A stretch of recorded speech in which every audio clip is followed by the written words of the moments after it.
इस वक्त की बड़ी खबर आगरा से है। लखनऊ में 5 खवातीन के कत्ल के मामले में जांच जारी है। जांच के लिए आगरा पहुंची है पुलिस की टीम और आपको बता दें कि घर का ताला खोलकर जांच पड़ताल की गई। पड़ोसियों के बयान भी दर्ज किए गए हैं। मुलजिम को सजाए मौत की मांग की गई है। अरशद ने जितने नाम बताए उनसे पूछताछ हुई। बस्ती वालों ने अरशद के इल्जाम को झूठा बताया है। साथ ही साथ बस्ती वालों ने बताया कि अरशद की पत्नी भी उसे छोड़कर चली गई थी। पत्नी से भी पुलिस ने कॉन्टैक्ट किया है। पत्नी ने अरशद को साइको बताया और कहा कि वो बेवजह मारपीट करता था। आपको बता दें कि 5 हत्याओं के इल्जाम में अरशद को गिरफ्तार किया गया है, तो वहीं दूसरी तरफ मुलजिम के वालिद की तलाश जारी है।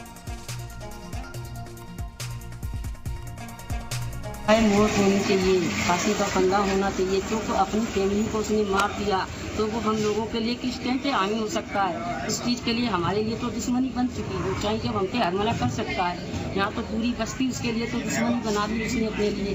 पर हमारे लिए तो हम सोचते थे वो अच्छा है, पर वो अच्छा नहीं था अपने जगह। वो हर काम जब देखता तो अपने परिवार को मारने के लिए, चप्पू से घुसने के लिए करता था। तो सारे मोहल्ले के सुनते थे आवाज़, तो भागते थे, तो गेट लगा लेता था।